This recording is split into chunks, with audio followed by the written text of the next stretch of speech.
News in 5. News and developments making headlines around the world in 5 minutes.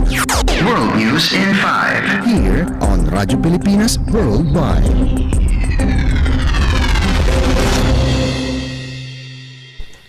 Good day.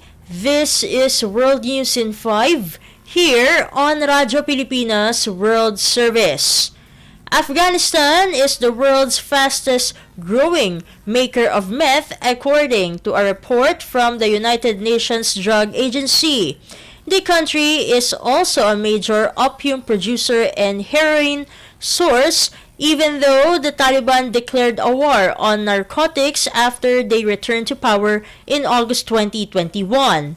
The United Nations Office on Drugs and Crimes, which published the report, said meth in Afghanistan is mostly made from legally available substances or extracted from the ephedra plant which grows in the wild. The report called Afghanistan's meth manufacturing a growing threat to national and regional health and security because it could disrupt the synthetic drug market and fuel addiction.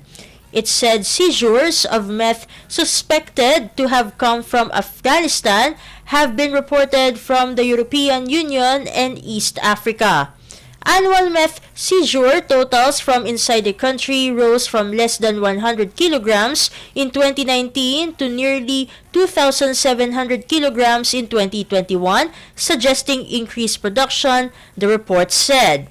But it couldn't give a value for the country's meth supply, the quantities being produced, nor its domestic usage because it doesn't have the data. World News in 5. Here on Radyo Pilipinas Worldwide. In other news overseas, most of West Maui will officially reopen to travelers on October 8 under a new wildfire emergency proclamation signed on Friday by Hawaii Governor Josh Green. Non-essential travel to much of the island's western coastline has been strongly discouraged since devastating wildfires killed at least 115 people in the historic town of Lahaina last month. State tourism officials initially urged travelers to stay away from Maui so residents and officials or agencies could focus on emergency response efforts and supporting those displaced by the fires. In mid-August, officials began encouraging tourists to return to other parts of Maui, avoiding the burn zone and spending money to help the region recover.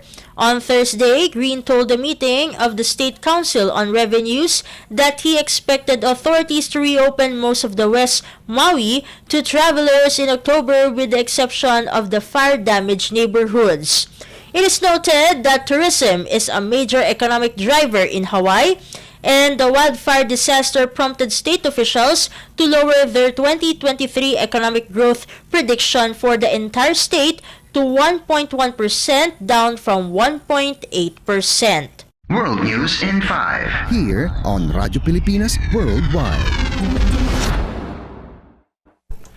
And for our Philippine Embassy news, the President and Chief Executive Officer or CEO of the Luzon International Premier Airport Development Corporation or LIPAD, Noel F. Manankil, paid a courtesy call to Philippine Consul General in Osaka, Voltaire D. Mauricio, on September 4, 2023 during its Central Luzon, Japan Roadshow from September 3 to 9, 2023.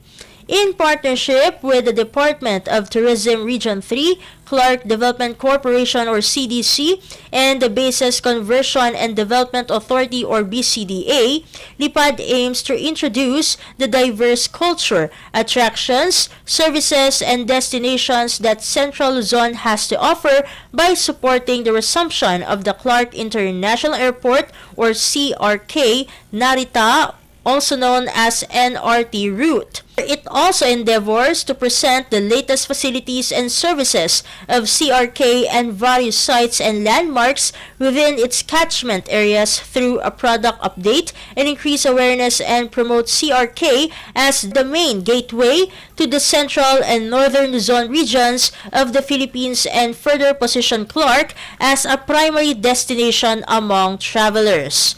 Consul General Mauricio conveyed the Philippine Consulate General's full support to the mission and encouraged the delegation to sustain their promotion of Clark being the second major airport in Luzon through linkages with travel agencies in Japan and the help of other Philippine Consulates General in the country.